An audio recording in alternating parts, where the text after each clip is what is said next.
નમસ્કાર. ભારતમાં જનગણના 2027 શરૂ થવાની છે. આ જનગણના ખાસ છે કારણ કે આ વખતે જનગણના ડિજિટલ સાધનો દ્વારા કરવામાં આવશે.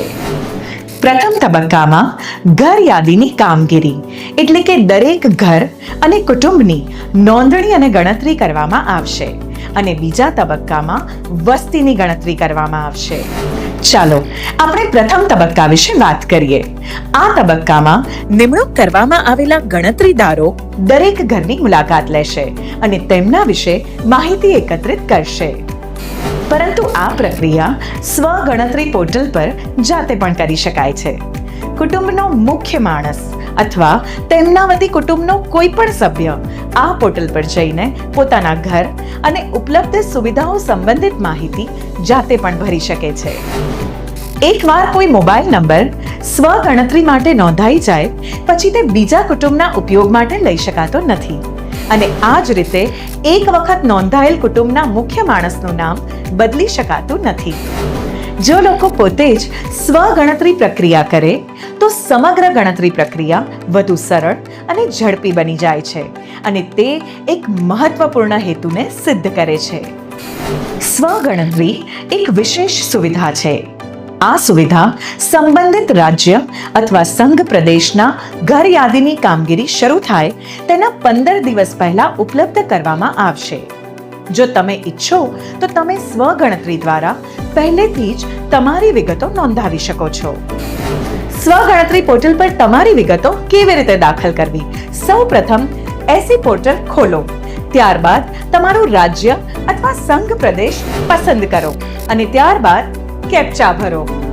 તે પછી વેલકમ સ્ક્રીન તમને આગળની તમામ પ્રક્રિયા માટે માર્ગદર્શન આપશે. કુટુંબનો મુખ્ય માણસ, ઉદાહરણ તરીકે સુશીલા દેવી એમનું નામ અને મોબાઈલ નંબર દાખલ કરે છે.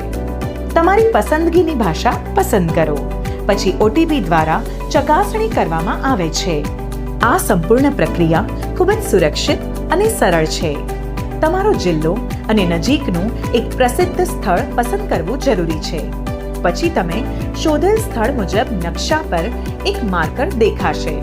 હવે આ માર્કરને તમારા ઘરના સ્થળ પર મૂકો અને પછી સેવ કરો અને આગળ વધો પર ક્લિક કરો.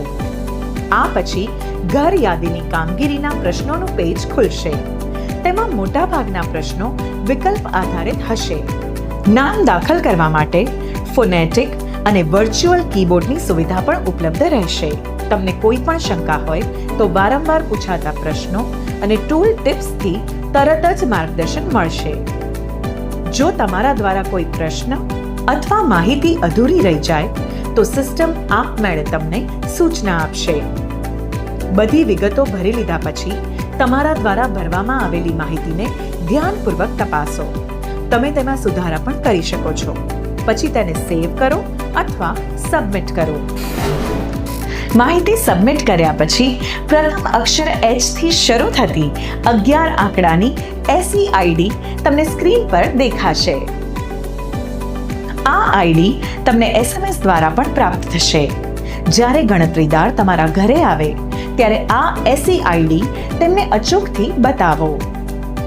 તમારા દ્વારા આપવામાં આવેલી સાચી માહિતી માત્ર દેશને મજબૂત જ નહીં બનાવે, તેનું સાચું ચિત્ર રજૂ કરશે.